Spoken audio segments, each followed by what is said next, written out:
اگر آپ مجھ سے پوچھیں کہ عورت مرشد ہو سکتی ہے کہ نہیں، بھئی عورت مرشد کی ماں ہو سکتی ہے تو مرشد کیوں نہیں ہو سکتی؟ عورت بھی مرشد ہو سکتی ہے۔ یونس الگوہر صاحب کا بیان آپ نے سنا۔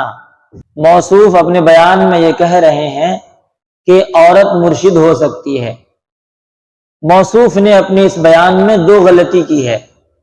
پہلی غلطی تو یہی کی ہے کہ عورت کے لیے مرشد کا لفظ استعمال کیا، حالانکہ عورت کے لیے مرشد کا لفظ استعمال نہیں کرنا چاہیے، مرشدہ کا لفظ استعمال کرنا چاہیے۔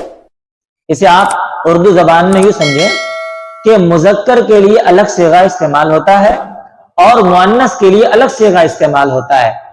جیسے مرد کے بارے میں کہیں تو یہ کہا جائے گا کہ مرد جا رہا ہے، مرد آ رہا ہے، اور اگر عورت کے بارے میں کہیں گے تو یہ کہیں گے کہ عورت جا رہی ہے، عورت آ رہی ہے۔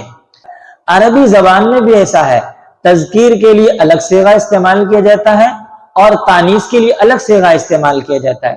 جیسے کوئی بندہ حافظ ہے تو کہا جاتا ہے حافظ، کوئی لیڈیز حافظ ہے تو کہا جاتا ہے حافظہ، کوئی مرد عالم ہے تو کہا جاتا ہے عالم، اور اگر کوئی لیڈیز عالم ہے تو اب اسے عالم نہیں کہا جاتا بلکہ عالمہ کہا جاتا ہے، تا کے ساتھ۔ اصل میں یہ ہے عالمتن، جب وقف کرتے ہیں اور رکتے ہیں تو عالمتن کے بجائے عالمہ ہو جاتا ہے۔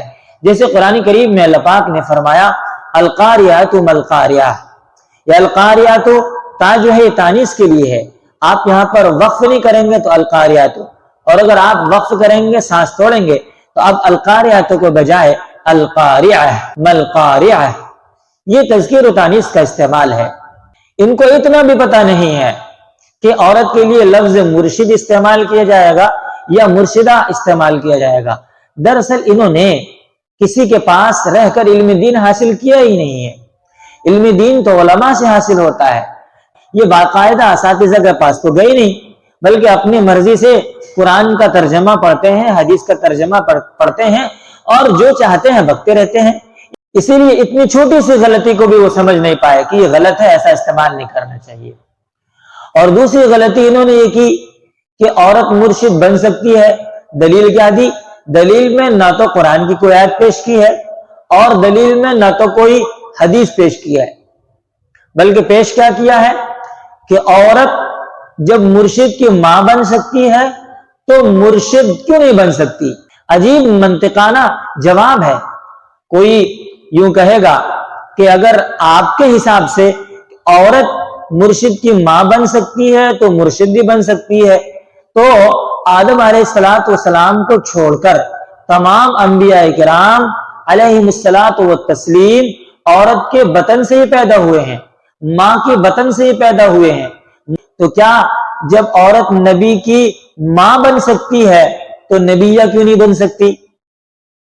یونس الگوہر صاحب، کیا آپ عورت کو نبیہ مانتے ہیں؟ کوئی عورت نبیہ بنی ہے؟ اس کا کوئی ثبوت ہے؟ یہ بالکل بیوقوفی والی بات ہے اور علم نہ ہونے کی دلیل ہے۔